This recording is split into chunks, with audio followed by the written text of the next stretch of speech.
தலைப்பானது modern western philosophy and renaissance enlightenment என்று சொல்லப்படக்கூடிய மேற்கத்திய தத்துவங்களிலேயே நவீனமான முறையில் நவீன மேற்கத்திய தத்துவங்கள் என்ன என்பதை பற்றியும், ரெனைசன்ஸ் என்று சொல்லப்படக்கூடிய மறுமலர்ச்சி பற்றிய இந்த மேற்கத்திய சிந்தனைகளில் எவ்வாறான காலமானது மறுமலர்ச்சி காலம் என்று நாம் அதை கூறுகிறோம் என்ற கருத்துக்களை உடைய பாடத்தொகுப்பாக இன்றைய வகுப்பானது இருக்கப்படுகிறது. முதலாவதாக நாம் மேற்கத்திய தத்துவத்தில் பல்வேறு விதமான கருத்துக்களை நாம் பார்த்திருக்கிறோம். டிவிஷன்ஸ் ஆஃப் பிலாசபி என்று சொல்லப்படக்கூடிய தத்துவங்களினுடைய பிரிவுகள் என்னென்ன என்பது பற்றி நாம் முதலில் பார்க்க இருக்கிறோம். அதற்கு முன்னால் நாம் நிறைய மேற்கத்திய தத்துவங்களில் எவ்வாறெல்லாம் நமக்கு மேற்கத்திய தத்துவங்களானது சாக்ரட்டிஸ் வழியாகவும், பிளேட்டோ வழியாகவும், அரிஸ்டாட்டில் வழியாகவும் பல்வேறு விதமான தத்துவ கோட்பாடுகளையும் தத்துவ கருத்துக்களையும் நமக்கு விளக்கி வந்துள்ளது. அதனுடைய ஒரு தொடர்ச்சியாக நாம் இப்பொழுது பார்க்க இருக்கக்கூடிய தலைப்பானது நவீனத்துவம் என்று சொல்லப்படக்கூடிய மாடர்ன். எல்லா விதமான பொருட்களிலும் எல்லா விதமான காலங்களிலும் பரிணாமம் என்பது மிக முக்கியமான ஒன்றாக கருதப்படுகிறது.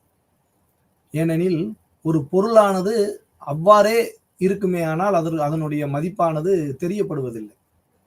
பொருளினுடைய சுழற்சியும் பொருளினுடைய மாற்றமும் பொருளினுடைய முன்னேற்றமும் தொடர்ந்து ஏற்படுவதன் மூலமாகத்தான் நமக்கு எண்ணற்ற சிந்தனைகள் என்பது பிறக்கின்றது.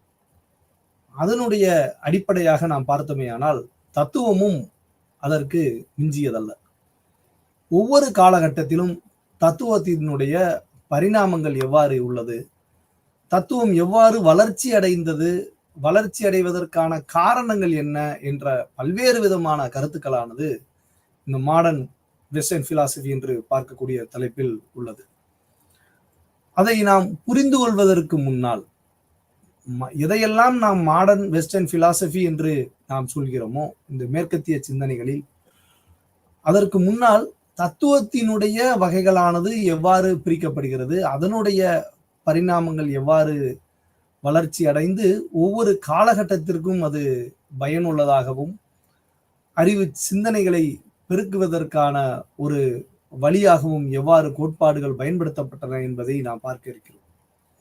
அப்படி நாம் பார்க்க இருக்கையில் இந்த டிவிஷன்ஸ் ஆஃப் பிலாசபி என்று சொல்லப்படக்கூடிய தத்துவத்தினுடைய வகைகள் என்று சொல்லலாம், தத்துவத்தினுடைய பிரிவுகள் என்றும் கூட நாம் அதை வைத்துக் கொள்ளலாம். ஏறத்தாழ ஒரு 9 விதமான பிரிவுகளை உள்ளடக்கியதுதான் தத்துவத்தினுடைய வகைகளாக நாம் பார்க்க இருக்கிறோம். இதன் மூலமாக எவ்வாறு இந்த நவீன மேற்கத்திய தத்துவமானது வளர்ச்சி அடைந்தது, அதனுடைய நீட்சியாக எவ்வாறு மறுமலர்ச்சி காலம் என்பது நமக்கு கிடைத்தது என்பதை பற்றிய ஒரு தொகுப்பு தான் இன்றைய வகுப்பு. முதலாவதாக டிவிஷன்ஸ் என்று சொல்லப்படக்கூடிய இந்த பிலாசபியில் பிரிக்கப்படுவது லாஜிக் என்று கூறுகிறார்கள். தர்க்கம் குறித்த ஒரு சிந்தனை கருத்துக்கள். பொதுவாக நாம் லாஜிக் எவ்வாறாக விமர்சிக்கிறோம் என்றால், முன்னர் வகுப்பில் நாம் பார்த்திருக்கிறோம். For principles by which we distinguish sound from unsound reasoning and of different types of reasoning. அப்படி தமிழ்ல நாம் ஒளியை வேறுபடுத்தும் கோட்பாடுகளின் ஆய்வு அப்படின்னு சொல்றாங்க. லாஜிக்னாலே தர்க்கம் என்பதுதான் அதனுடைய தமிழாக்கம். அதுக்கு என்ன சொல்றாங்க அப்படின்னு பாத்தீங்கன்னா, ஒவ்வொரு விதமான ஒளியினுடைய வேறுபடுத்தும் கோட்பாடுகளினுடைய ஆய்வு அப்படின்னு சொல்றாங்க. நம்ம நிறைய பார்த்தோம். Inductive reasoning, deductive reasoning, syllogism, categorical.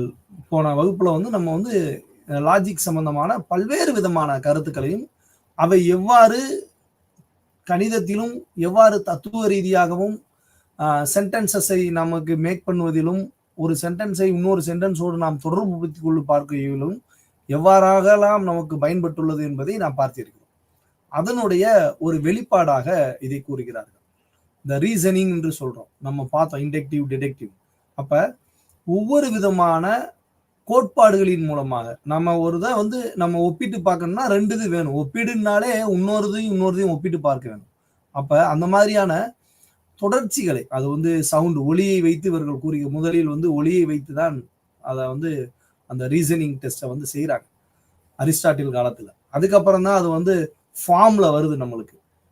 AEIOன்னு சொல்லி அவர் அரிஸ்டாட்டில் வந்து சில 4 லெட்டர்கள் கொடுத்து அந்த எழுத்துக்களின் வடிவமாக நமக்கு நிறைய ஆப்போசிஷன், ப்ரொபோசிஷன், எப்படியெல்லாம் வந்து நம்ம வந்து எதிர்மறையான வாக்கியங்கள் அமைக்க முடியும், எப்படி நேர்மறையான வாக்கியங்கள் உருவாக்க முடியும் என்பதனால பல்வேறு விதமான ஆராய்ச்சிகளை, அதுவும் அறிவியல் பூர்வமாக சயின்டிபிக் ரீசனிங்கா வந்து அதுல வந்து சொல்றதுக்கான முயற்சிகள் வந்து நடந்து வருது.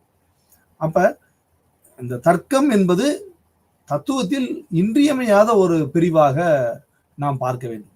இதுதான் வந்து முதல் பிரிவாக தத்துவத்தில் கூறுகிறார்கள், லாஜிக், தர்க்கம் சம்பந்தமான கோட்பாடுகளை பற்றியது. இரண்டாவதாக அறவியல் கருத்து, எத்திக்ஸ் என்று சொல்லப்படக்கூடிய நெறிமுறைகள், நம்மளுடைய ஒரு அறம் சார்ந்த கருத்துக்களை வலியுறுத்துவது. A study of the concepts and principles that underlie our evolution of human behavior. அவங்க சொல்றது பார்த்தீங்கன்னா அண்டர்லை அவர் எவாலுவேஷன், ரொம்ப முக்கியமான. அதாவது அந்த எவாலுவேஷன்றது நம்மளுடைய மதிப்பீடு. ஒரு மனிதன் என்பவன் ஒரு வாழ்க்கையில் எவ்வாறு வாழ வேண்டும், வாழ்க்கையில் ஒரு மனிதனுடைய நெறிமுறைகள் என்ன, மனிதனுடைய கட்டுப்பாடுகள், மனிதனுக்கு உண்டான விதிமுறைகள், பல்வேறு விதமான கோட்பாடுகள். ஒரு மதம் சார்ந்து நாம் எடுத்துக்கொண்டமே ஆனாலும் மதத்தில் சொல்லப்படக்கூடிய கடமைகள், ஒரு மதம் என்ன போதிக்கிறது, அது கிறிஸ்தவ மதமாக இருந்தாலும் சரி, இந்து மதமாக இருந்தாலும் சரி, இஸ்லாமிய மதமாக இருந்தாலும், குறிப்பாக சமண மதமாக, நேற்று மகாவீரர் ஜெயந்தி என்று அந்த மகாவீரர் ஜெயந்தியினுடைய சமண மதத்தினுடைய கோட்பாடுகளாக இருந்தாலும் சரி, எந்த விதமான மதமாக இருந்தாலும் அவற்றுக்கென ஒரு எத்திக்ஸ் என்பது இன்றியமையாத ஒன்று. அப்ப தத்துவத்திலும் அதை கூறுகிறார்கள். எவ்வாறான ஒரு அறம், பிலாசபி, தத்துவம் சார்ந்த கருத்துக்களை கூறும் பொழுது அந்த தத்துவ சிந்தனைகளில் அறச்சிந்தனை என்பது எவ்வாறு இருக்க வேண்டும் என்பது ரொம்ப முக்கியமான ஒரு கருத்தாக கடைபிடிக்கப்படுகிறது. அதைத்தான் சொல்றாங்க, மனித நடத்தை பற்றிய நமது மதிப்பீடின் அடிப்படையிலான கருத்துக்கள் மற்றும் கோட்பாடுகளின் ஆய்வுகள் என்று சொல்கிறார். இந்த எத்திக்ஸ் என்பது ரொம்ப இம்பார்ட்டன்டான ஒரு விஷயம். ஏன்னா ஒவ்வொரு மனிதனுக்கும் ஒவ்வொரு விதமான எத்திக்ஸ் இருக்கா அப்படின்னு பார்த்தா ஒரு பொதுப்படையான ஒரு அறவியல் சிந்தனை என்பதுதான் உள்ளது. அதை மனிதன் எவ்வாறு அதை எடுத்துக்கொண்டு கடைபிடிக்கிறான் என்பதுதான் இங்கு சிக்கல் வாழ்க்கையில். அப்ப அறத்துடன் எவ்வாறு வாழ வேண்டும் என்ற செய்தியைத்தான் அனைத்து விதமான மத சிந்தனைகளும் தத்துவங்களும் நமக்கு போதிக்கின்றன. அதை நாம் எவ்வாறு உள்வாங்குகிறோம் என்பதில் சிக்கல் உள்ளது. அதை தான் சரி பண்றதுக்கு தான் லாஜிக் அப்படின்ற ஒரு சிஸ்டத்தை அவங்க சொல்றாங்க. எப்படி வந்து எதை நாம் சரி என்று தெரிந்து கொள்வது, எதை நாம் தவறு என்று புரிந்து கொள்வது என்ற கருத்துக்களினுடைய உரையாடல்களை வைத்து எவ்வாறு நாம் அதை சரி செய்து கொள்ள வேண்டும் என்பதுதான் தர்க்க ரீதியான ஒரு சிந்தனை கருத்துக்கு வழிவகுக்கிறது. அப்ப முதலாவதாக பார்க்கப்பட்ட லாஜிக், இரண்டாவதாக பார்க்கக்கூடிய எத்திக்ஸ், பிலாசபியோட டிவிஷனுடைய இரண்டாவது பிரிவாக நாம் எத்திக்ஸை பார்க்கிறோம். மூன்றாவது சொல்லக்கூடிய கருத்து என்பது பார்த்தோமேனால் மெட்டாபிசிக்ஸ். நம்ம வந்து மெட்டாபிசிக்ஸ் என்று சொன்னாலே நாம் என்ன கூறுகிறோம் என்றால் பியாண்ட் சயின்ஸ் அப்படின்னு சொல்றோம். பியாண்ட், அதாவது நம்மளுடைய இந்த சென்ஸுக்கெல்லாம் அப்பாற்பட்ட ஒரு சக்தியாக கருதுகிறோம். நம்ம சொல்லணும்னா புலன் கடந்த ஒரு அறிவியலை நோக்கி, புலன் கடந்த ஒரு மெய்யியல், பிலாசபிக்கல் பாயிண்ட் ஆஃப் வியூல புலன் கடந்த மெய்யியல், புலன் கடந்த அறிவியல் அப்படின்னு சொல்றோம். அப்ப அதுல நம்ம என்ன தேடுறோம் அப்படின்னு பார்த்தோம்னா சுப்ரீம் அல்டிமேட் ரியாலிட்டி. அந்த சுப்ரீம் ரியாலிட்டின்னு சொல்லலாம், அல்டிமேட் ரியாலிட்டி. அதாவது அது ஒரு இறுதியான ஒரு அல்டிமேட்டான ஒரு அதாவது அதான் வந்து ஃபைனல், அதுக்கு மேல வந்து இருக்கிறதுக்கான வாய்ப்பே கிடையாது என்று சொல்லப்படக்கூடியதுதான் அந்த மெட்டாபிசிக்ஸ் சொல்லப்படக்கூடிய நம்ம பியாண்ட் சயின்ஸ் அப்படின்னு சொல்றோம். அப்ப the study of the ultimate nature of reality அப்படின்னு சொல்றோம் மெட்டாபிசிக்ஸ். யதார்த்தத்தினுடைய இறுதி இயல்பு பற்றிய ஒரு ஆய்வு என்று தமிழ்ல நம்ம இதை தமிழ்படுத்துவோம். இது ரொம்ப ஒவ்வொரு விதமான கருத்துக்களிலும் மெட்டாபிசிக்ஸ் என்பது மிக முக்கியமான ஒரு கருத்து சிந்தனையாக இருக்கிறது. நீங்க வந்து பிலாசபிக்கல் பாயிண்ட் ஆஃப் வியூல வந்து மேற்கத்திய சிந்தனைகளாக இருந்தாலும் சரி, அது இந்திய தத்துவ சிந்தனைகளாக இருந்தாலும் சரி, ஆத்மன், பிரம்மன், வேர்ல்டு என்ற 3 விதமான பிரிவுகளை பற்றி பேசக்கூடியதுதான் தத்துவங்கள். ஆத்மன், பிரம்மன் அண்ட் வேர்ல்டு. அடுத்ததாக மேன் என்ற ஒரு தலைப்பையும் உருவாக்குகிறது. அப்ப இந்த தலைப்புகளில் எவ்வாறு தத்துவத்தினுடைய கோட்பாடுகள் அமைக்கப்படுகின்றன என்று நாம் பார்த்தோமேயானால், இந்த மெட்டாபிசிக்ஸ் என்ற ஒரு பகுதியின் மூலமாகத்தான் நாம் இந்த உலகத்தையும், உலகத்தில் உள்ள உயிரினங்கள் பற்றியும், அவற்றின் இயக்கும் சக்திகளுடைய பிரம்மன் என்று சொல்லப்படக்கூடியதையும், இதெல்லாம் வந்து நம்ம எதிலிருந்து நாம் தெரிந்து கொள்கிறோம், புரிந்து கொள்கிறோம் என்றால், இந்த மெட்டாபிசிக்ஸ் என்ற ஒரு பகுதியின் வழியாகத்தான் நம்மால் இதையெல்லாம் உணர முடிகிறது. 4வதாக நாம் பார்க்க இருக்கிறது எபிஸ்டமாலஜி என்று சொல்கிறோம். எபிஸ்டமாலஜி என்று நாம் சொன்னோம்னாலே இதற்குரிய விளக்கமாக என்ன சொல்றோம்னா, study of the origin, nature and extent of knowledge அப்படின்னு சொல்றோம். பட் எபிஸ்டமாலஜினாலே ஒரு ஷார்ட்டா நம்ம சொல்றது என்னன்னா, தியரி ஆஃப் நாலேஜ், அறிவு சம்பந்தமான அறிவை பெறக்கூடியதற்கான ஒரு பகுதியாக நாம் இதை பார்க்கிறோம். தியரி ஆஃப் நாலேஜ் என்று நாம் பார்த்தோமேயானால், இந்த அறிவு என்பது நமக்கு வந்து எவ்வாறு கிடைக்க வேண்டும் என்ற ஒரு கேள்வி நம்ம உருவாகிறது. இந்த அறிவானது நமக்கு எவ்வாறு கிடைக்கிறது, இந்த அறிவு நமக்கு எவ்வாறு பெறப்படுகிறது என்ற மற்றொரு வழியையும் நாம் பார்க்க வேண்டியிருக்கு. ஏனால் எபிஸ்டமாலஜி என்றால் தியரி ஆஃப் நாலேஜ், அறிவு சார்ந்த ஒரு கோட்பாடாக, அறிவு கோட்பாடாக விளங்குகிறது. ஆனால் அதை நாம் எவ்வாறு பார்க்க வேண்டும் எனில், அறிவு என்பது நமக்கு எவ்வாறு கிடைக்கிறது, அந்த அறிவை பெறுவதற்கான வழிமுறைகள் என்னென்ன என்றெல்லாம் நமக்கு இந்த எபிஸ்டமாலஜி என்ற பிரிவில் தான் நமக்கு கிடைக்கின்றது. அதனாலதான் சொல்றாங்க, அறிவின் தோற்றம், இயல்பு மற்றும் அளவு பற்றிய ஆய்வு அப்படின்றாங்க. இதுல அளவுன்றது மெஷர்மெண்ட். என்ன மெஷர்மெண்ட் பண்றாங்க?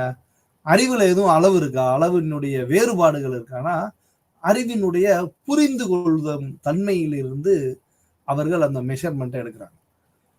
ஒருத்தருக்கு ஒரு நாள் சொன்னா புரிஞ்சுக்கிறோம், ஒருத்தருக்கு 2 நாள் சொன்னா புரியும், ஒருத்தருக்கு 3 தடவை சொன்னா புரியும். அதுபோல ஒவ்வொருடைய மனிதனுடைய அந்த ஐக்யூ என்று சொல்லப்படக்கூடிய மனிதனுடைய நினைவாற்றலுக்கு தகுந்தாக, மனிதனுடைய மூளையின் உடைய செயல்பாட்டு திறனுக்கு தகுந்த மாதிரி நம்மளுடைய இந்த தியரி ஆஃப் நாலேஜ், எவ்வாறெல்லாம் அறிவு ஒரு மனிதனுக்கு கிடைக்கப்பெறுகிறது என்ற ஒரு வழிமுறைகளை தத்துவமானது வகுத்துள்ளது. அது இந்திய தத்துவமும் அதற்கான அளவுகோல்களை வைத்துள்ளது, மேற்கத்திய தத்துவங்களும் அதற்குரிய அளவுகோலை வைத்துள்ளது. நாம் நிறைய பார்த்திருக்கோம், பிரமாணங்கள் என்று பார்த்திருக்கோம், இன்ட்யூஷன், இன்ஃபரன்ஸ்ல இருந்து பார்த்திருக்கோம், இன்ஃபரன்ஸ், பெர்செப்ஷன், டெஸ்டிமனி, கம்பாரிசன், அனுபலாப்தி, அர்த்தாபதின்னு சொல்லி பார்த்திருக்கோம். அது மாதிரி எப்படியெல்லாம் இந்த அறிவை பெறுவதற்கான வழிமுறைகள், பிரமாணங்கள் என்று சொல்றோம் தமிழ்ல. அப்ப இந்த அறிவை பெறுவதற்கான வழிகளை உள்ளடக்கிய ஒரு பகுதியாக நாம் எபிஸ்டமாலஜி பார்க்கிறோம். முதலாவதாக நமக்கு தர்க்கத்தை பார்த்தோம், அதாவது லாஜிக் என்று சொல்லக்கூடியவை. இரண்டாவது நாம் பார்த்தது எத்திக்ஸ், அறம் சம்பந்தமான நெறிமுறைகளுக்குரிய சிந்தனைகளாக. மூன்றாவது மெட்டாபிசிக்ஸ். நான்காவது எபிஸ்டமாலஜி. ஏனால் வரிசை என்பது ரொம்ப முக்கியமானது, எதிலிருந்து ஆரம்பிக்கப்படுகிறது என்பது மிக முக்கியம். அப்ப 4வதாக எபிஸ்டமாலஜி என்பது நமக்கு சொல்லப்படுகிறது. 5வதாக ரொம்ப முக்கியமான பகுதி ஏஸ்தட்டிக்ஸ் என்று சொல்லப்படக்கூடிய அழகியல் சார்ந்த சிந்தனைகள். தத்துவத்தில் அனைத்து விதமான கோட்பாடுகளும் உணர்வுகளும் உண்டு என்ற ஒரு பகுதியை உள்ளடக்கியதுதான் இந்த ஏஸ்தட்டிக்ஸ். தத்துவவாதிகளும் தத்துவ சிந்தனைவாதிகளும் மிகவும் விரக்தியானவர்கள். அவர்களுடைய சிந்தனை என்பது மிகவும் கரடுமுரடானது, அவர்களுடைய சிந்தனை பார்வை என்பது வேறானது என்பதை எல்லாம் கலைந்து உடைக்கப்பட்ட அந்த பகுதி தான் ஏஸ்தட்டிக்ஸ் என்று சொல்லப்படக்கூடிய அழகியல் சிந்தனை பற்றியவை. Principles that underlie our evaluations of different art forms என்று சொல்றோம். கலை வடிவங்கள் பற்றிய நமது மதிப்பீடுகளின் அடிப்படையிலான கோட்பாடுகளின் ஆய்வு. ஒரு ஒரு அது தத்துவமாக இருந்தாலும் சரி, அல்லது ஒரு ஒரு ஒரு காட்சி பொருளாக, அல்லது அது ஒரு படமாக இருந்தாலும் சரி, நாம் பார்க்கக்கூடிய திரைப்படமாக இருந்தாலும் கூடி, அதுல எவ்வாறு ஏஸ்தட்டிக்ஸை நாம் கொண்டு வருவது, ஒரு அழகியல் சிந்தனை, அந்த படத்திற்கான ஒரு கோட்பாடுகள் எவ்வாறு இருக்க வேண்டும், அது கலை, அது வந்து ஒரு படம் சம்பந்தமாக, அதாவது நமக்கு ஒளியாக இருந்தாலும் சரி, அல்லது ஒளி என்று சொல்லப்படக்கூடிய நமக்கு விஷுவலா தெரியக்கூடிய திரைகளில் இருந்தாலும் சரி, ஒரு அதுக்குதான் பிலிம் அண்ட் பிலாசபி என்று சொல்வார்கள். நீங்க கேட்டிருப்பீங்க பிலிம் அண்ட் பிலாசபி. எப்படி வந்து ஒரு பிலிம் என்பது உருவாக வேண்டும் என்ற ஒரு முறையெல்லாம் தத்துவத்தில் கூறியிருக்கிறார்கள். தத்துவம் என்பது பல்வேறு விதமான கலாச்சாரங்களையும் பல்வேறு விதமான பகுதிகளையும் தொட்டு அதை பற்றிய நீண்ட நெடிய விசாரணைக்கு உட்படுத்தியதுதான் தத்துவங்கள். பல்வேறு விதமான பகுதிகளை கேள்விக்கு உட்படுத்தி அதன் மூலமாக பல்வேறு விதமான விளக்கங்களை கொடுக்குது. அப்படி நம்ம பார்த்தோம்னால் இதனுடைய பகுதியிலிருந்து வெளிவந்ததுதான் பிலிம் அண்ட் பிலாசபி. நீங்க வந்து ஒரு ஃபேமஸான படமாக பதேர் பாஞ்சலின்னு சொல்லி ஒரு படத்தை வந்து பதேர் பாஞ்சலின்னு சொல்றாங்க. சத்யஜித் ரேவினுடைய படத்துக்கு மிக சிறந்த படமாக தேர்வு செய்யப்பட்டுள்ள பதேர் பாஞ்சலி. அப்ப சத்யஜித் ரே போன்ற திரைப்பட இயக்குநர்கள் எல்லாம் தத்துவம் சார்ந்த கருத்துக்களை மிகவும் ஆழ்ந்த ஒரு பிடிப்பில் உள்ளார்கள். ஏன்னா ஒரு படமானது எவ்வாறு உருவாக வேண்டும் என்ற ஒரு சிந்தனைகள் அவர்களுக்கு உள்ளாயே தோன்றுகிறது. அதனால்தான் சிறந்த படம், நல்ல திரைப்படங்களை உருவாக்கி தந்திருக்கிறார்கள். இன்றைய திரைப்படங்களுக்கும் அன்றைய திரைப்படங்களுக்கும் பார்த்தால் நிறைய வேறுபாடுகள் உண்டு. அப்ப எல்லாமே திரைப்படம் தான். ஆனா அந்த திரைப்படங்கள் எல்லாம் சரியான திரைப்படமா அப்படின்னு பார்த்தா கிடையாது என்ற ஒரு முடிவுக்கு நாம் வர முடியும் தத்துவார்த்த கோட்பாடுகளின் மூலமாக. அப்ப ஒரு திரைப்படத்தை நாம் எடுத்துக்கொண்டோமே ஆனாலும் கூட அதில் ஒரு அழகியல் சிந்தனையுடன் ஒரு கலையினை எவ்வாறு உருவாக்க வேண்டும் என்ற ஒரு தத்துவ கோட்பாடுகளை நமக்கு சொல்லப்பட்ட பகுதி தான் இந்த ஏஸ்தட்டிக்ஸ் என்று சொல்லப்படக்கூடிய இந்த பகுதியின் மூலமாகத்தான் நாம் இந்த தலைப்பில் பார்த்தோமே இந்த தலைப்பில் நாம் பார்க்க இருக்கக்கூடிய ரெனசன்ஸ் என்று சொல்கிறோமே, மறுமலர்ச்சி என்ற ஒரு காலத்தை நாம் அடைந்தோம் என்று. அப்ப அந்த மறுமலர்ச்சி காலம் என்பது கூட இந்த அழகியலினுடைய வெளிப்பாடாகத்தான் நாம் அதை பார்க்க முடியும். ஏனெனில் அது பல்வேறு விதமான சிந்தனைகளை உள்ளடக்கிய ஒரு பகுதியாக நாம் ஏஸ்தட்டிக்ஸை பார்க்கிறோம். 5வது பகுதியாக. 6வதாக நாம் பார்க்க இருக்கக்கூடிய பொலிட்டிக்கல் பிலாசபி, அதாவது அரசியல் தத்துவம்னு நாம இதை சொல்றோம். இந்த அரசியல் தத்துவம் அப்படின்றது வந்து என்ன மாதிரியான விஷயங்கள் எல்லாம், அதாவது நீதி எவ்வாறு ஜஸ்டிஸ் கிடைக்க வேண்டும், ஒருவனுடைய ரைட்ஸ் எவ்வாறு விதமான அதிகாரங்கள் நமக்கு வந்து கிடைக்கிறது, லிபர்ட்டி சுதந்திரத்தை பற்றி பல்வேறு விதமான அரசியல் சிந்தனை கருத்துக்களுக்காகவும் அரசியலினுடைய கோட்பாடுகள் எவ்வாறு வகுக்கப்பட வேண்டும் என்ற ஒரு கட்டுப்பாடையும் நமக்கு நிறைய கொடுக்குது. இதில் இருந்துதான் வந்து அரசியல் தத்துவம் என்று சொல்லப்படக்கூடிய தத்துவ அறிஞர்களோட ஹாப்ஸ், ரூசோ, இவங்கெல்லாம் வந்து நீங்க பொலிட்டிக்கல் பிலாசபியில வந்து டியூட்டிஸ் ஃபார் ரைட்ஸ் அண்ட் டியூட்டிஸ்னே சில பல்வேறு விதமான கருத்துக்களை நமக்கு கொடுக்குறாங்க. ஒரு அரசியல்னா எப்படி இருக்கணும், அரசியலினுடைய தத்துவம் என்ன, அதுல வந்து லிபர்ட்டினா என்ன, சாவரன்டினா என்ன, எப்படி வந்து இறையாண்மை சிந்தனைகள் எவ்வாறு இருக்க வேண்டும், இறையாண்மையை பற்றி எப்படி பேசுறோம், நிறைய நீங்க வந்து ஹாப்ஸ், ரூசோ, ஜான் லாக் போன்றவர்களுடைய அரசியலினுடைய தத்துவ பிரிவுகளை பார்த்தீர்கள் மிகப்பெரிய நீட்சியாக பார்க்கலாம் தத்துவத்தில். அது போன்ற ஒரு அரசியல் தத்துவமானது என்று எத்தனையோ நூற்றாண்டுகளுக்கு முன்னாடியே, ஆயிரக்கணக்கான வருடங்களுக்கு முன்னதாகவே பேசப்பட்டிருக்கிறது என்றால் இன்னைக்கு இருக்கக்கூடிய அரசியல் எல்லாம் மிகவும் சாதாரணமான விஷயம். எவ்வாறு ஒரு அரசியல் என்பது நடக்க வேண்டும், ஒரு அரசியல் தத்துவம் என்பது எவ்வாறு இருக்க வேண்டும் என்பதற்கெல்லாம் விதிமுறைகளை வகுத்து வைத்துள்ளார்கள் ஃபோப்ஸ், ரூசோ போன்றவர்கள் எல்லாம். அப்ப நம்மளுடைய தத்துவ சிந்தனைகள் என்பது எல்லா களத்திலையும் இருக்குதுன்னா எல்லா விதமான அந்த வகைகளினுடைய வெளிப்பாடுகள்.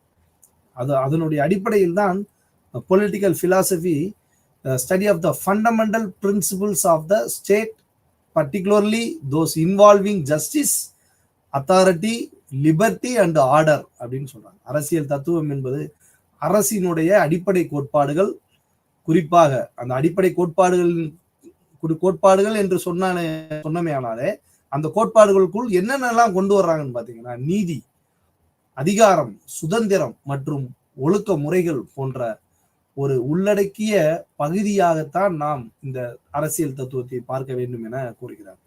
அப்ப இது போன்ற கோட்பாடுகள் எல்லாம் இன்றைய அளவில் கடைபிடிக்கப்படுகிறதா என்பதெல்லாம் நாம் சிந்தனைக்கு உட்படுத்த வேண்டும்.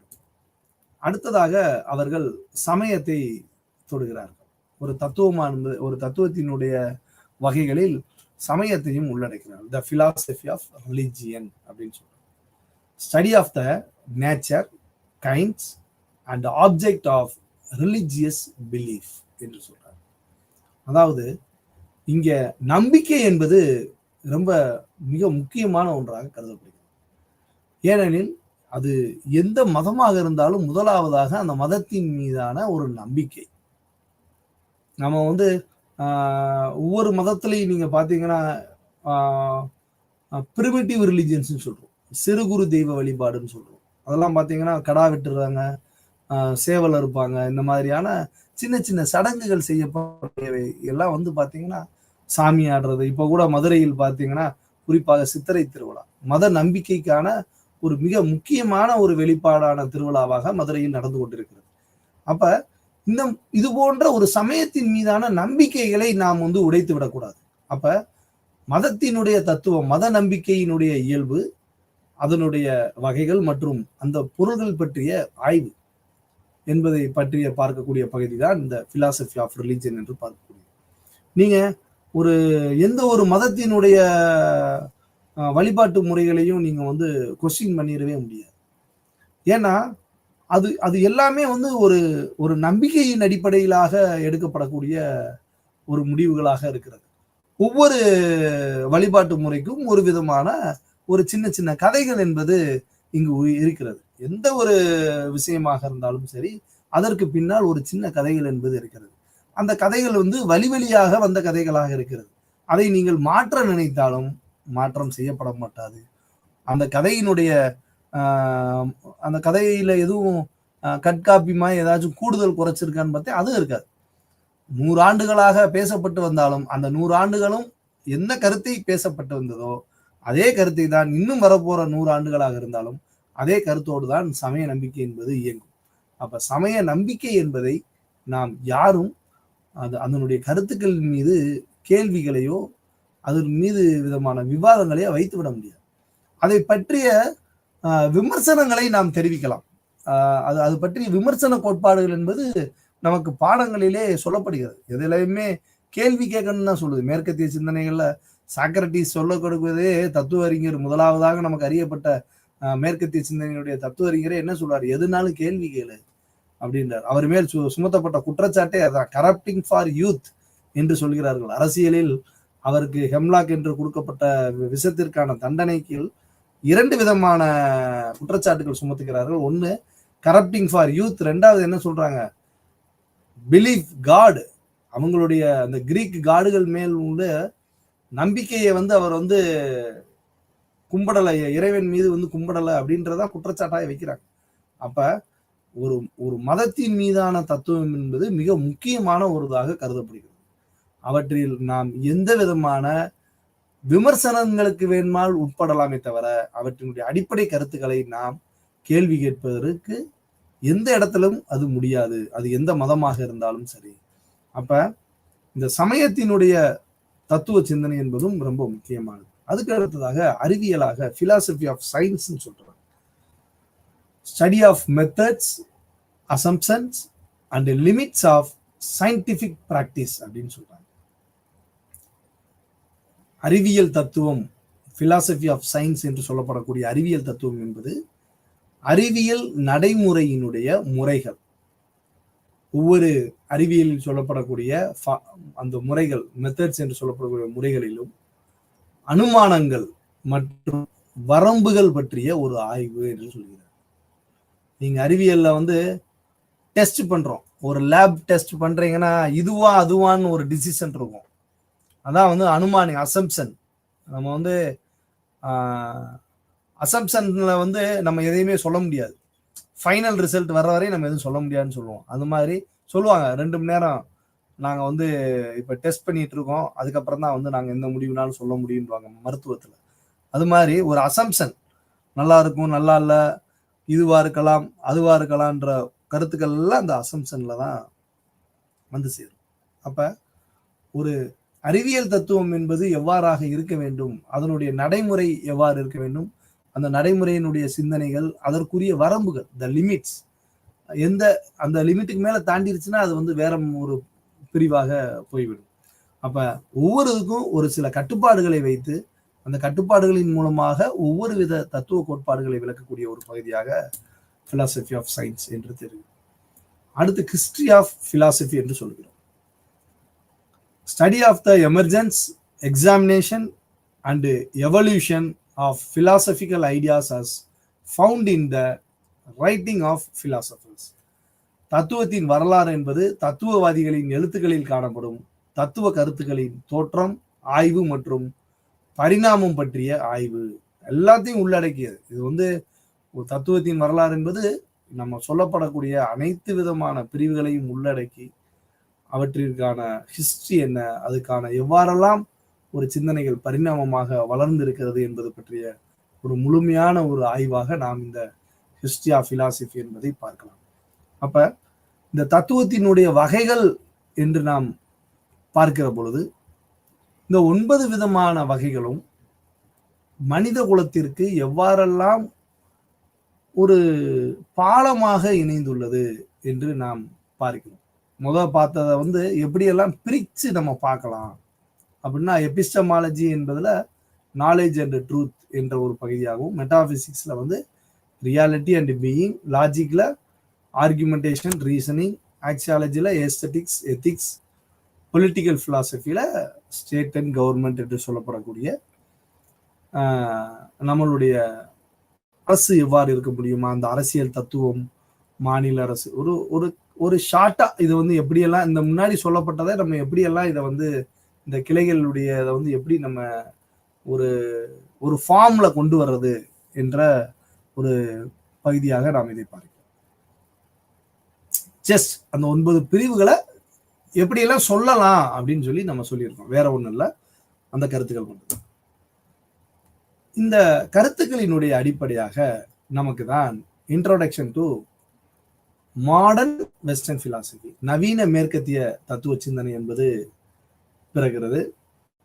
இந்த நவீன மேற்கத்திய சிந்தனை என்று நாம் பார்க்கவேயானால், the modern western philosophy has not only critical about orthodox religion but also came with ideals of secularism, humanism, scientific temperament, progress and development.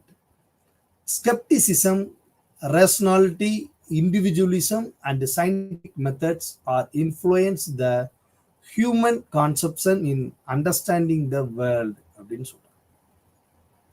The modern Western philosophy has not only critical about orthodox religion but also came with the ideals of secularism, humanism, scientific temperament, progress and development. Skepticism, rationality, individualism and scientific methods are influenced the human conception in understanding the world. அப்படின்னு சொல்றாங்க. என்ன அப்படின்னு பார்க்கணும், நவீன மேற்கத்திய தத்துவமானது மரபு வழியான மதத்தை பற்றி விமர்சிப்பது மட்டுமல்லாமல், அதாவது வெஸ்டர்ன் பிலாசபி என்று சொல்லப்படக்கூடிய இந்த மேற்கத்திய தத்துவமானது ட்ரெடிஷனலா வரக்கூடிய இந்த ரிலிஜியன் மட்டும்தான் பேசும் அப்படின்றதெல்லாம் இல்லாம, அது வந்து என்னன்னா மதச்சார்பின்மை, மனிதநேயம், அறிவியல், மனோபாவம், முன்னேற்றம் மற்றும் மேம்பாடு ஆகியவற்றின் லட்சியங்களுடன் வந்தது.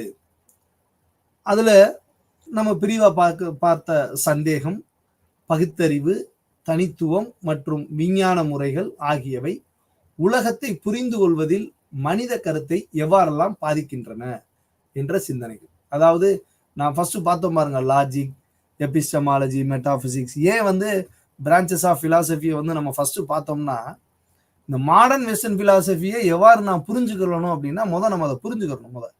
எப்படியெல்லாம் வந்து பிலாசபிகள்ல வந்து அந்த தத்துவத்தை வந்து பிரிச்சிருக்காங்க, ஒவ்வொரு விதமான வகைகளை, ஒவ்வொரு விதமான பிரிவுகளா வந்து செப்பரேட் பண்றாங்க. அந்த செப்பரேஷன்னா, அந்த செப்பரேஷனுடைய மிக ஒட்டுமொத்த சேர்க்கை தான் மாடர்ன் வெஸ்டர்ன் பிலாசபி. மேற்கத்திய தத்துவமாக தனித்தனியாக தத்துவங்கள் இருக்கிற பொழுது அவை மேற்கத்திய சிந்தனைகளாக நாம் அதை பார்த்திருக்கிறோம். ஒரு மேற்கத்திய சிந்தனையை நாம் பார்த்தோமே ஆனால் அது மெட்டாபிசிக்ஸை பார்த்தோம்னா அது ஒரு western philosophy idea of metaphysics, western philosophy ideology for epistemology, metaphysics ideology for philosophy of religion.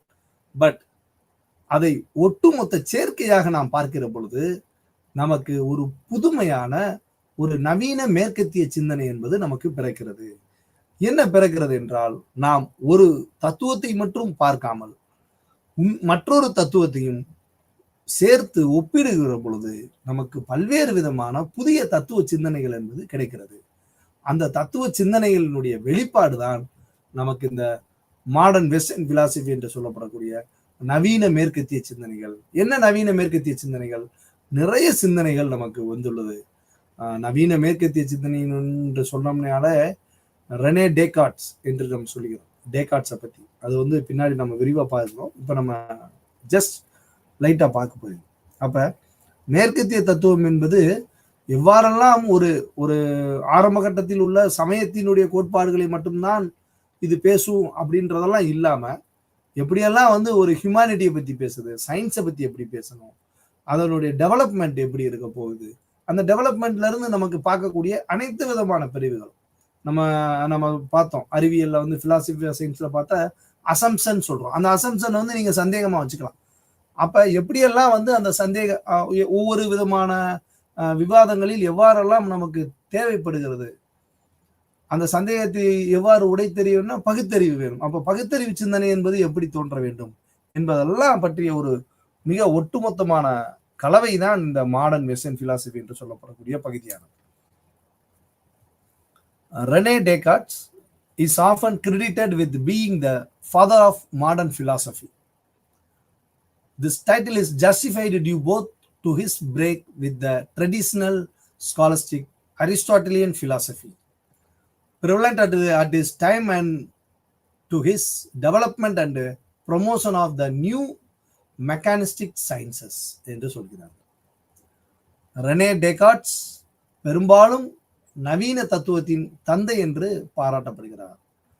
இந்த மாடர்ன் வெஸ்டர்ன் பிலாசபர் என்று சொன்னால் அது ரெனே டேகார்ட்டை தான் நம்ம சொல்றோம். ஏனால் ரெனே டேகார்ட்டினுடைய சிந்தனை என்று நீங்க பார்த்தீங்கன்னா அவர் தான் என்ன சொல்றாரு அப்படின்னா மனிதனை உணர்றாரு. ஏன்னா எந்த ஒரு தத்துவமும் வெளிப்படையா இருக்கிறத காட்டிலும் அது ஒரு மனித குலத்திற்கு, மனிதத்தினுடைய வளர்ச்சிக்கும் மனித முன்னேற்றத்திற்கும் எந்த ஒரு தத்துவம் பயன்படுகிறதோ அந்த தத்துவம் தான் அனைவராலும் மிக பிரபலமாக பேசப்படும். அப்படி நம்ம பார்த்தோமேனால் இந்த ரெனே டேகார்ட்ஸினுடைய இந்த மாடர்ன் வெஸ்டர்ன் பிலாசபியில் சொல்லப்படக்கூடிய முதல் தத்துவமாக ரெனே டேகார்ட் சொல்றாரு. அவருடைய மிக முக்கியமான கோட்பாடு என்னன்னு பாத்தீங்கன்னா, I think therefore I am அப்படின்றாரு. I think therefore I am. நான் சிந்திக்கிறேன், நான் நினைக்கிறேன், அதனால் நான் இருக்கிறேன் அப்படின்றார். I think therefore I am. நான் சிந்திக்கலைன்னா, நான் நினைக்கலைன்னா நான் கிடையாது. நான் ஒவ்வொரு விதமானது, ஒவ்வொரு விதமான தத்துவ அறிஞர்களும் ஒவ்வொரு வித கருத்துக்களை சொல்கிறார்கள். அதுல மாடர்ன் வெஸ்டர்ன் பிலாசபியில் முதல் கருத்துக்கள் I think therefore I am அப்படின்னு சொல்றாங்க. நீங்க இன்னும் ஒரு சிலவர் அவர் நான் நினைக்கிறேன்றார். ஐ திங்க் therefore நான் நினைப்பதால் நான் இருக்கிறேன்றார். இன்னொருத்தர் நான் இருக்கிறதா தான் நான் நினைக்கவே முடியுது அப்படின்றார். திஸ் இஸ் ஃபார் எக்ஸிஸ்டன்லிசம் என்று சொல்லப்படக்கூடிய இருத்தலியம் பற்றிய படிப்புகள். நீங்க ரெனே டேகார்ட்ஸ் மாடர்ன் வெஸ்டர்ன் பிலாசபியில நம்ம பார்த்தோமே, ஆனா நீங்க அப்படியே ஜீன் பால் சார்த்தர்னு ஒருத்தர் இருக்காரு. ஜீன் பால் சார்த்தர் என்ன பண்றாருன்னா, அவர் எக்ஸிஸ்டன்லிசம், இருத்தலியத்தை என்ன சொல்றாரு? ஐ எக்ஸிஸ்ட், நான் இங்க இருக்கணும், நான் இங்க எனக்கு என்னுடைய உடம்பு இருக்கணும், என்னுடைய உடல் இருக்கணும், நான் இருக்கணும், நான் இருந்தாதான் என்னால சிந்திக்கவே முடியுன்றாரு. அவருடைய தத்துவ சிந்தனைகள் என்பது இதற்கு அப்படியே எதிர்மறையான சிந்தனைகளாக தோன்றுகிறது. அப்ப முதலாவதாக இந்த தத்துவத்தினுடைய வகைகளிலெல்லாம் இருந்து ஒரு புதிய சிந்தனையாக உருவாக்கியவர் தான் ரெனே டேகார்ட்ஸ். அப்ப ரெனே டேகார்ட்ஸ் என்பவரை நவீன தத்துவத்தினுடைய தந்தை என்று அனைவராலும் பாராட்டப்படுகிறார். அவரது காலத்தில் தான் நடைமுறையில் இருந்த பாரம்பரியமாக இருந்த ஸ்காலஸ்டிக் என்று சொல்லப்படக்கூடிய அரிஸ்டாட்டிலினுடைய தத்துவத்தை, அரிஸ்டாட்டிலுடைய பாரம்பரிய சிந்தனைகளாக இருந்த பல்வேறு விதமான தத்துவங்கள், எவ்வாறெல்லாம் ஐடியாஸ் என்பது புற உலகில் உள்ளது, நம்மகிட்ட இல்லை, அந்த புற உலகில் இருந்தா பெற முடியும் அப்படின்ற ஒரு சிந்தனைகள் போன்ற எல்லாமே பொருட்கள்ல இருக்கு. அவர் அதுக்கப்புறம் பிளேட்டோ சொன்ன கருத்துக்கள்ல இருந்து மாறி எல்லாமே ஆப்ஜெக்ட்ல இருக்கு. ஆப்ஜெக்ட்ல என்ன நம்மளால எதுவுமே தெரிஞ்சுக்கிற முடியாதுன்னு சொல்ற நிறைய கருத்து முரண்பாடுகள் எல்லாம் நம்ம பார்த்துருக்கோம். அப்ப பிளேட்டோவுடைய சிந்தனைகளையும் சாக்ரட்டிஸினுடைய தாக்கத்தால், சாக்ரட்டிஸினுடைய மேற்கத்திய சிந்தனையினுடைய தாக்கத்தால் பிளேட்டோவினுடைய கருத்துக்களை, இந்த பிளேட்டோவினுடைய ஒரு கருத்துக்களை எவ்வாறெல்லாம் அரிஸ்டாட்டில் பிளேட்டோ சொன்ன கருத்துக்கெல்லாம் கொஸ்டின் பண்ணி எவ்வாறெல்லாம் இதெல்லாம் எப்படி இருக்க முடியும், இதெல்லாம் நீங்க விடுபட்டீங்க, இதுக்கெல்லாம் பதில் இல்லை என்று பல்வேறு விதமான முரண்பாடுகளை முன்வைத்து அவர் ஒரு விதமான பிலாசபிகளை உருவாக்குகிறார். அப்ப அந்த பாரம்பரியமான அரிஸ்டாட்டிலுடைய தத்துவத்தை எல்லாம் தவிடுபொடியாக்கி அனைத்தையும் உடைத்தெறிந்து இந்த 9 விதமான தத்துவத்தினுடைய வகைகளை, அது லாஜிக்கா இருக்கட்டும், எபிஸ்டமாலஜியா இருக்கட்டும், மெட்டாபிசிக்ஸா இருக்கட்டும், அது பிலாசபி ஆஃப் சயின்ஸா இருக்கட்டும், ரிலீஜனா இருக்கட்டும், ஹிஸ்டரியா இருக்கட்டும், இந்த மாதிரியான 9 விதமான ஒரு வகைகளின் மூலமாக ஒரு நவீன மேற்கத்திய சிந்தனைகளை இந்த உலகத்திற்கு கொடுக்க வேண்டும் என்று ரெனே டேகார்ட்ஸ் விரும்பினார். அவற்றினுடைய விளைவாக நமக்கு கிடைக்கப்பட்டதுதான் மாடர்ன் வெஸ்டர்ன் பிலாசபி. இதுல நிறைய தத்துவ அறிஞர்கள் உருவாகிறார்கள். ரெனே டேகார்ட்ஸினுடைய அறிவியல் சிந்தனைகளையும் அவருடைய கோட்பாடுகளை பின்பற்றி வளர்ந்து வர்றாங்க. நிறைய கருத்துக்களை சொல்கிறார்கள். அதுதான் தமிழாக்கப்படுத்திருக்கு. முதல் சொல்லப்பட்டக்கூடிய அந்த பகுதியினுடைய தமிழாக்கமாக ரெனே டேகார்ட் என்பவர் நவீன தத்துவத்தினுடைய தந்தை என பாராட்டப்படுகிறார். அவரது காலத்தில் நடைமுறையில் இருந்த பாரம்பரிய அரிஸ்டாட்டிலின் தத்துவத்தை முறித்து கொண்டதன் காரணமாகவும், புதிய இயந்திர அறிவியலின், நீங்க ரொம்ப முக்கியமா கவனிக்கணும், புதிய இயந்திர அறிவியலின் வளர்ச்சி மற்றும் ஊக்குவிப்பு காரணமாகவும் இந்த தலைப்பு என்பது அவருக்கு வழங்கப்படுகிறது. அதாவது அவர் அந்த ரிலிஜியனுடைய பாயிண்ட் ஆஃப் வியூல மட்டும் நம்ம அவரை பார்க்காம, ஒரு ஒரு ஒரு இயந்திர, ஒரு மெக்கானிக்கான ஒரு சயின்ஸ் சொல்லப்படக்கூடிய அந்த இயந்திர அறிவியல் மூலமாக அதற்கினுடைய வளர்ச்சிக்கும் மிக முக்கியமாக ரெனே டேகார்ட்டினுடைய தத்துவம் என்பது இருந்துள்ளது. அதனாலதான் ஐ திங்க் தேர்ஃபோர் ஐ எம், நான் நினைக்கிறேன், அதனாலதான் நான் இருக்கிறேன், அந்த நினைப்பை, அந்த சிந்தனைகளை நான் செயல்படுத்துவதற்கு தான் நான் இருக்கிறேன் என்ற பல்வேறு விதமான ஒரு கோட்பாடுகளை ரெனே டேகார்ட் முன்வைக்கிறார். அவற்றினுடைய நீட்சி தான் நமக்கு நவீன தத்துவம் என்பது கிடைக்கிறது என்று சொல்கிறார். The ensuing article on the history of Western philosophy is divided into 5 sections அப்படின்னு சொல்றாங்க. என்ன சொல்ற வர்றாங்க, த ஹிஸ்டரி ஆஃப் வரலாறு, இந்த மேற்கத்திய வரலாறு என்பதை நாம் 5 பகுதிகளாக பிரிக்கப்படுகிறது அப்படின்னு சொல்றாங்க. என்ன 5 பகுதிகளாக பிரிக்கப்படுகிறது அப்படின்னு பார்த்தீங்கன்னா, ஏன்சியன்ட் என்ற ஒரு பிரிவு, ஏன்சியன்ட் அதான் சொல்றாங்க. முதல் பிரிவு ஏன்சியன்ட்னு சொல்றோம், பழமை வாய்ந்த, பழமை என்ற ஒரு பழமை அல்லது பண்டைய என்பது இந்த ஏன்சியன்ட்டுக்கு நாம் கொடுக்கக்கூடிய தமிழாக்கம். மிடிவல் மத்திய, ரெனைசன்ஸ் மறுமலர்ச்சி, மாடர்ன் நவீனமாக, அண்ட் கான்டெம்பரரி அப்படின்னு சொல்றோம். Threefold distinction between ancient, medieval and modern philosophy was prevalent until recent time and is only as old as the end of the 17th century. அதாவது இந்த மூன்றுமே, அதாவது என்னென்ன சொல்றாங்க பாருங்க, ஏன்சியன்ட் பண்டைய, மத்திய கால மிடிவல் என்று சொல்லப்படக்கூடிய medieval level philosophy and modern philosophy, இது மூணையும் 17வது நூற்றாண்டோட முடிந்துருது. அதுக்கப்புறம் தான் அந்த ரிலையன்சன்ஸ் அண்ட் கான்டெம்பரரி பிலாசபர் உருவாக ஆரம்பிக்கிறாங்க சொல்லுவாங்க. மேற்கத்திய தத்துவத்தின் வரலாறு பற்றிய கட்டுரை, அதாவது மேற்கத்திய தத்துவத்தை பற்றி நாம் பார்த்தோம். 5 பிரிவுகளாக காலங்களை பிரிக்கிறார்கள். பண்டைய காலம், இடைக்காலம், மறுமலர்ச்சி, நவீனம் மற்றும் சமகாலம் சொல்றோம். அந்த சமகாலம்ன்றதுக்கு பேர் தான் கான்டெம்பரரின்னு சொல்றோம். இப்ப நீங்க கான்டெம்பரரி பிலாசபர் அப்படின்னு சொல்லுவோம். கான்டெம்பரரி பிலாசபர்னு பார்த்தீங்கன்னா யாரை சொல்லலாம்? ரவீந்திரநாத் தாகூர், விவேகானந்தர் போன்றவர்கள்லாம் கான்டெம்பரரி பிலாசபர்ஸ், சமகாலத்து தத்துவ அறிஞர்கள்னு சொல்றோம். அப்ப அந்த சமகாலத்து தத்துவம்னா என்ன அப்படின்றத நம்ம அடுத்த வகுப்புகள்ல வரிசையா பார்க்கறது. அப்ப பண்டைய காலம், இடைக்காலம், மறுமலர்ச்சி காலம், நவீன காலம், சமகாலம். இந்த பண்டைய, இடைக்கால மற்றும் நவீன தத்துவங்களுக்கு இடையே 3 மடங்கு வேறுபாடு இந்த சமீப காலம் மற்றும் பரவலாக இருந்து 17ஆம் நூற்றாண்டின் இறுதி வரை மட்டுமே இது 3 பழமையா இருந்திருக்கு. 17ஆம் நூற்றாண்டு வரை இந்த 3 தன்னுடைய ஆதிக்கத்தை செலுத்தி வந்துள்ளது என்பதுதான் இதனுடைய பொருளாக நாம் பார்க்க வேண்டும்.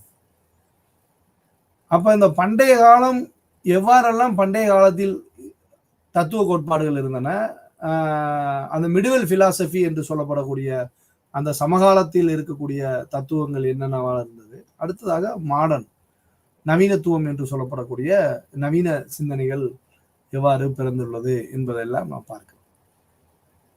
அப்ப எப்படி இந்த மாடர்ன் பிலாசபி நமக்கு அறிவு சிந்தனைகளையும் சரி தத்துவ கோட்பாடுகளையும் எவ்வாறெல்லாம் நாம் தத்துவத்தினுடைய பிரிவிலிருந்து நாம் பெறுகிறோம் என்றெல்லாம் நாம் பார்த்தோம். அப்ப இந்த மறுமலர்ச்சி காலமும் அடுத்து சொல்லப்படக்கூடிய கான்டெம்பரரியும் நம்மளுக்கு எப்படி கிடைச்சிச்சு அப்படின்னு பாத்தீங்கன்னா, இந்த கான்டெம்பரரின்றது நம்மளுக்கு ரெனைசன்ஸ்ல இருந்து தான் நம்மளுக்கு வருது. ஏன்னா ரெனைசன்ஸ் என்பது அதாவது நம்ம சமகாலம் என்று சொல்வதை விட நம்ம இருண்ட காலம் என்றுலாம் சொல்கிறோம். தமிழ்ல இன்னும் ஒரு படி மேல போறோம்னா இருண்ட காலம் சொல்றோம். எப்படியெல்லாம் அதாவது கஷ்டப்பட்ட ஒரு சூழல்கள், கஷ்டப்பட்ட தத்துவ சிந்தனைகளும் தத்துவ கோட்பாடுகளும் அரசியல் சிந்தனைகளும் இருந்த காலகட்டத்தை தான் நம்ம என்ன சொல்றோம்னா அந்த 4th செஞ்சுரி, இந்த 14ஆம் நூற்றாண்டுல இருந்து 17ஆம் நூற்றாண்டு வரை நம்ம சொல்றோம். எது இந்த மிடிவல் பிலாசபிக்கும் ரெனைசன்ஸ் பிலாசபிக்கும் அதற்கு முன்னர் இருந்த காலத்தை நம்ம இருண்ட காலம்னு சொல்றோம். அந்த பண்டைய காலத்துக்கு அடுத்ததாக வந்த இருண்ட காலம். அப்ப இந்த இருண்ட காலத்திலிருந்து நமக்கு ஒரு காலம் பிறக்கிறது என்றால் அதற்கு பெயர் தான் நம் மறுமலர்ச்சி என்று சொல்லுவோம். இந்த ரெனைசன்ஸ் என்பது மிக முக்கியமான ஒரு காலமாக தத்துவ சிந்தனையில் கருதப்படுகிறது. ஏன்னா இந்த காலத்துலதான் மனிதனுக்கான சிந்தனைகள் பிறக்கிறது. மனிதன் எவ்வாறு தன்னுடைய அறிவாற்றலையும் மனிதனுடைய கோட்பாடுகளையும் வகுத்து கொள்ள வேண்டும் என்ற பல்வேறு விதமான சிந்தனைகளை இந்த ரெனைசன்ஸ் பீரியட் தான் நமக்கு கொடுக்குது. அப்ப the Renaissance was a fervent period of European cultural, artistic, political and economic rebirth following the Middle Age, generally described as taking place from the 14th century to the 17th century.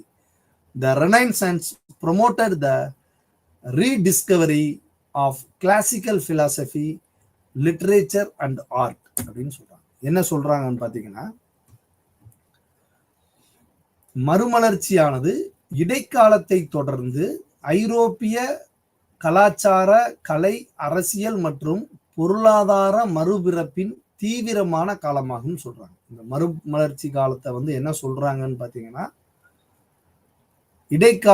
இடைக்காலம் என்று சொல்லப்படக்கூடிய அந்த medieval philosophy இருண்ட காலத்தை தொடர்ந்து ஐரோப்பியத்தினுடைய கலாச்சாரம் எவ்வாறெல்லாம் அந்த இருண்ட காலத்தில் இருந்ததோ அதையெல்லாம் ரீபர்த், அதெல்லாம் புதுப்பிக்கிறாங்க. எப்படியெல்லாம் அந்த கலாச்சாரத்தை வடிவமைக்கப்படுகிறது, கலைகளை வடிவமைக்கப்படுகிறது, அரசியலுக்கான தத்துவங்கள் உருவாக்கப்படுகிறது, பொருளாதாரத்தை எவ்வாறு நாம் ரீஜெனரேட்னு சொல்றோம். அது மாதிரி ஐரோப்பியத்தினுடைய கலாச்சாரங்கள், ஏன்னா நம்ம வெஸ்டர்ன் பிலாசபினாலே நம்ம யூரோப்பியன் பிலாசபி தான். அந்த யூரோப்பியன் பிலாசபியில Greek philosophy and European philosophy ஐரோப்பிய அந்த கலாச்சாரம், கலை மற்றும் பண்பாடு போன்றவைகள்லாம் அது அரசியல் மற்றும் பொருளாதாரம் அனைத்தையும் மீட்டு உருவாக்கம் செய்யப்பட்டது. மீட்டு உருவாக்கம்ன்றது ஏற்கனவே இருந்ததுதான், ஆனால் அதை மீண்டும் பல்வேறு விதமான தத்துவ சிந்தனைகளும் கோட்பாடுகளையும் அதில் உள்புகுத்தி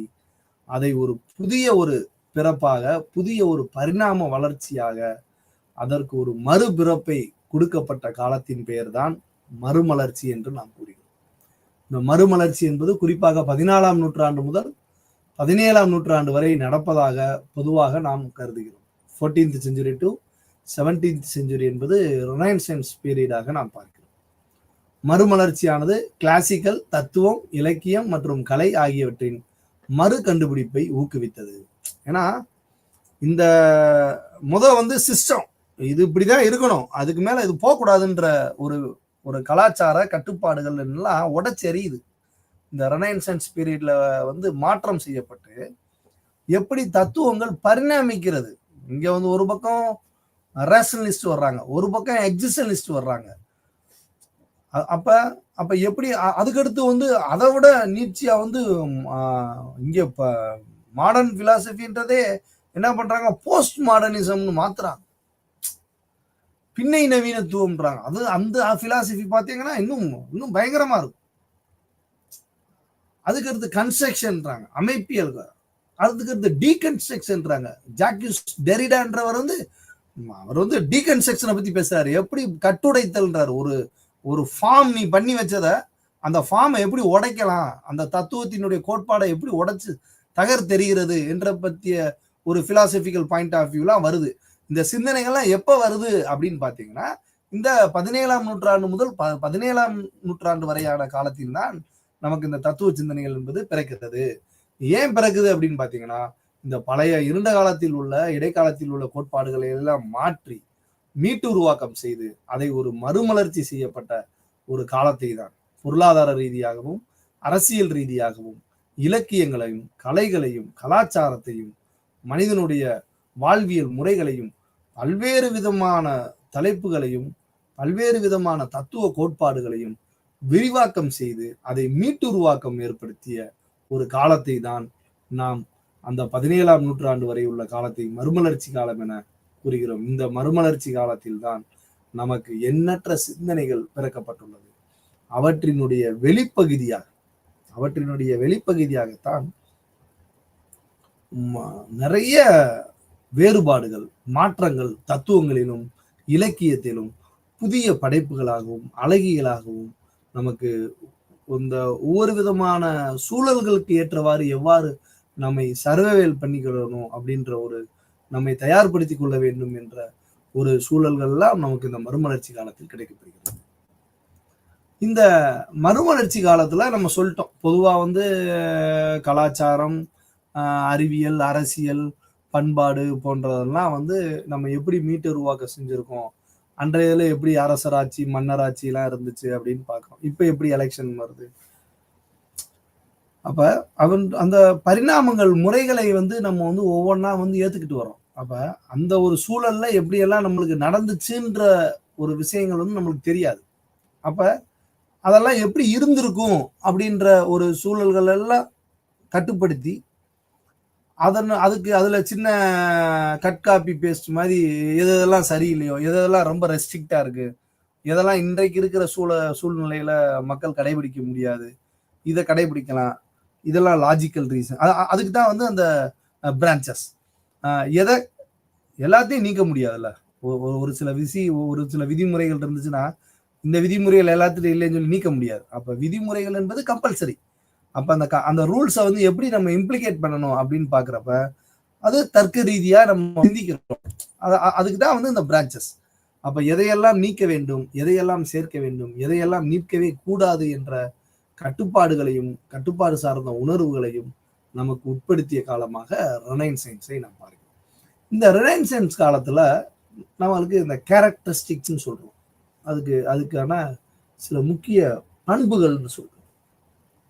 கேரக்டரிஸ்டிக். ஒரு மனுஷனை பார்த்துன்னு சொல்லுவோம், இவன் கேரக்டரே சரியில்லை அப்படின்னு சொல்லுவோம், கேரக்டர் நல்ல கேரக்டர் அப்படின்னு சொல்லுவோம். என்ன எதை வச்சு அந்த வார்த்தை என்பது எதனிலிருந்து உருவாகிறது என்று பார்த்தோமேனால், அந்த யாரை நாம் குறிப்பிடுகிறோமோ அந்த குறிப்பிடக்கூடிய பொருளினுடைய தன்மை, குறிப்பினுடைய பண்பு. இப்ப உயிரற்ற இடமாக இருந்தால் அதற்கு என்ன, அதனுடைய குணாதிசயங்கள் என்ன என்று பார்க்கிறோம். அப்ப இந்த ரெனைசன்ஸ் என்று நாம் பார்க்கிற பொழுது பல்வேறு விஷயங்களையும் கலாச்சாரங்களையும் உள்ளடக்கிய ஒரு பகுதியாக நாம் பார்க்கிற பொழுது அப்ப அதற்கான பண்புகள் என்ன என்பதை நாம் உற்று நோக்க வேண்டிய ஒரு சூழல் உள்ளது.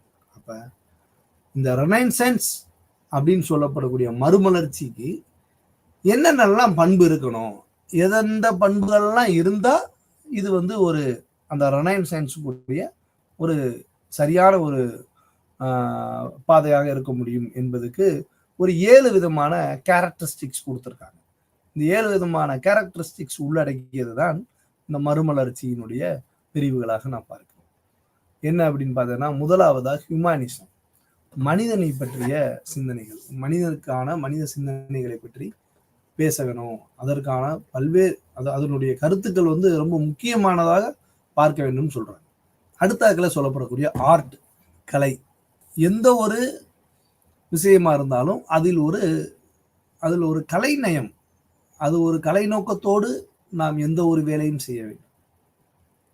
பேஷன் சொல்லுவோம். நீங்க பாத்தீங்கன்னா வேலை செய்யறது வேற, அந்த வேலையை வந்து ஒரு பேஷனா செய்வாங்க. அதாவது அதனுடைய ஒரு ஈடுபாடு, அந்த ஒரு ஈடுபாடோட செய்யக்கூடிய வேலை என்பது பாத்தீங்கன்னா அதுக்கு நீங்க வந்து அதனுடைய சந்தோஷத்தை நீங்க வந்து நீங்க மட்டும்தான் உணர முடியும். அது அது அது வந்து சொல்லி வராது. நீங்க வந்து ஒரு வேலையை வந்து இப்படி செய்யுங்கன்னு சொன்னீங்கன்னா அது வேற. ஆனா அந்த வேலையை வந்து சொல்லாமலே அந்த வேலையின் மேல் ஒரு ஈடுபாடோடு அந்த வேலைக்கு உண்டான ஒரு கலை நயத்தோடு செய்வாங்க. நீங்க பார்த்துருப்பீங்க சில இடங்கள்ல, நீங்க இருக்கிற இடங்கள்ல இல்ல உங்க வீடுகள்ல பார்த்துக்கலாம். வீடுகள்ல வந்து ஈவன் வந்து ஒவ்வொரு வீட்லயும் வந்து சமைக்கக்கூடிய பெண்களை கூட நீங்க வந்து சொல்லலாம். என்ன இன்னைக்கு சாப்பாடு நல்லா இல்லை அப்படின்னா அவங்களுக்கு ஏதோ ஒரு மைண்டு வேற மாதிரி இருக்கும் சொல்லுவாங்க. இயற்கையாவே ஒரு வேலையில நீங்க ஈடுபாடோட செஞ்சீங்கன்னா அதனுடைய ரிசல்ட் பாத்தீங்கன்னா ரொம்ப ஹைலியா இருக்கும்வாங்க. ஒரு சாப்பாடு ரொம்ப டேஸ்டியா இருந்துச்சுன்னா அதுல ஒரு பேஷன் இருக்கு. அந்த அவங்க சமைக்கிறப்ப அந்த சமையலை தவிர வேற எதையும் ஈடுபடாம நல்லா செய்யணும் அப்படின்ற அந்த ஒரு முழு ஈடுபாடோட செய்யறதுனாலதான் அந்த சக்சஸ் வந்து ஃபைனல் ரிசல்ட் கிடைக்குது. அப்ப எல்லாத்துலயும் அந்த பேஷன் இருக்கணும், அந்த ஒரு நயம் என்பது இருக்க வேண்டும் என்பதுதான் மறுமலர்ச்சியினுடைய ஒரு பகுதியாக. அடுத்தாக்குல அறிவியல், எதையும் எடுத்த கவுத்தோன்னு பாத்திரக்கூடாது. மூன்றாவது பாயிண்டாக மனித சிந்தனையாக இருந்தாலும் சரி, அது கலைநயத்தோட இருந்தாலும் சரி, அவங்க என்ன சொல்றாங்க அப்படின்னா எல்லாத்துலயுமே ஒரு அறிவியல் சார்ந்த பின்புலம் இருக்கணும். அதாவது வந்து பியாண்ட் சயின்ஸ், அந்த மெட்டாபிசிக்ஸ் என்று சொல்லப்படக்கூடிய பகுதி என்பது ரொம்ப முக்கியம். நம்ம ஒரு இதை வந்து மறுமலர்ச்சிக்கான ஒரு பாதையாக நம்ம அதை கொண்டு வர்றோம்னா அதனுடைய பரிணாமத்தை உருவாக்குகிறோம் என்றால் அதுல என்ன சொல்றாங்க அப்படின்னா ஒரு சயின்ஸ், ஒரு அறிவியல் சிந்தனை என்பது நம்ம கிட்ட இருக்கணும். அந்த அறிவியல் சிந்தனை இல்லாம நம்ம அதாவது செஞ்சிடக்கூடாது அப்படின்னு சொல்றோம். அப்ப அறிவியல் சிந்தனை கோட்பாடு என்பது ரொம்ப முக்கியமான ஒரு வகை பார்க்கப்படுது. அடுத்தாக இந்த நேவிகேஷன் சொல்றோம். இந்த நேவிகேஷன் அப்படின்னு சொல்றத வந்து நம்ம வந்து என்ன பார்க்கிறோம் அப்படின்னா இந்த வே எப்படி வந்து நம்ம இந்த பாதைகளை நம்ம எவ்வாறு வழி நடத்தி செல்வது, அது ரொம்ப முக்கியம். நம்ம எப்படி எதுல செல்ல வேண்டும், எந்த பாதையில் நாம் செல்ல வேண்டும் என்பதை பற்றிய ஒரு தீர்மானிக்கிறது தான் நேவிகேஷன். அதுக்கடுத்து மியூசிக், இசை உணர்வுன்றது இருக்கணும் அப்படின்றாங்க காமனா. அடுத்து செல்ஃப் அவேர்னஸ், நமக்கு இருக்கக்கூடிய ஒரு சுய விழிப்புணர்வு என்பது ரொம்ப முக்கியம். இறுதியாக ரிலிஜியன் சொல்றாங்க, சமயம் பற்றிய சிந்தனைகள், பண்புகள் என்பது. அப்ப humanism, art, science, navigation, music, self awareness and religion, இந்த 7 விதமான பண்புகளையும் உள்ளடக்கி இருந்தால் அதை நாம் renaissance period, renaissance philosophy, renaissance philosopher என்று ஒரு முடிவுக்கு வர முடியும் என்ற ஒரு பொதுவான கருத்தை முன்வைக்கிறார். The Renaissance was a period of the 15th to 16th centuries in Europe, marking the transition from the Middle Age to modernity. அந்த இடைக்காலத்திலிருந்து நவீனத்துவத்திற்கு இந்த 7 விதமான கூறுகளை அடிப்படையாக கொண்டுதான் இந்த மறுமலர்ச்சியானது உருவாகி இருக்கிறது என்ற ஒரு சிந்தனையை கூறுகிறார். அதான் சொல்றாங்க. மறுமலர்ச்சியினுடைய 7 பண்புகளாக மனிதநேயம், கலை, அறிவியல், வழி செலுத்தல், இசை, சுய விழிப்புணர்வு மற்றும் மதம். மறுமலர்ச்சி என்பது ஐரோப்பாவில் 15 மற்றும் 16 நூற்றாண்டுகளின் காலமாகும். 16 மட்டும் கிடையாது, நம்ம 17ஆம் நூற்றாண்டு வரை கூட நாம் இந்த ரெனைசன்ஸ் காலம் என்று நாம் வைத்துக் கொள்ளலாம். ஏனால் அதுவரையிலும் நமக்கான தத்துவங்கள் என்பது கிடைத்துள்ளது ஆதாரபூர்வமாக. அதனால் நாம் 15 முதல் 16 17 வரையும் கூட நம்ம சொல்லலாம். இது இடைக்காலத்தில் இருந்த நவீன தத்துவத்திற்கு மாறுவதை குறிக்கிறது. அதாவது நாம் பார்த்த அந்த இருண்ட காலம் அல்லது இடைக்காலம் என்று சொல்லப்படக்கூடிய அந்த மிடிவல் பிலாசபி என்று சொல்லப்படக்கூடிய 14 15ஆம் நூற்றாண்டுகளில் உள்ள சிந்தனைகளை எல்லாம் உடைத்தெறிந்து அதனுடைய பண்புகளை விரிவாக்கம் செய்து, அது அறிவியலாக இருந்தாலும் சரி, கலையாக இருந்தாலும் சரி, இசையாக இருந்தாலும் சரி, சுய விழிப்புணர்வு பற்றிய சிந்தனைகளாக இருந்தாலும் சரி, அல்லது மதத்தினுடைய கோட்பாடுகளாக இருந்தாலும் சரி, அனைத்தையும் அவை த கன்ஸ்ட்ரக்ஷன் ஃபார் ரீகன்ஸ்ட்ரக்ஷன் கூட நம்ம சொல்லலாம்.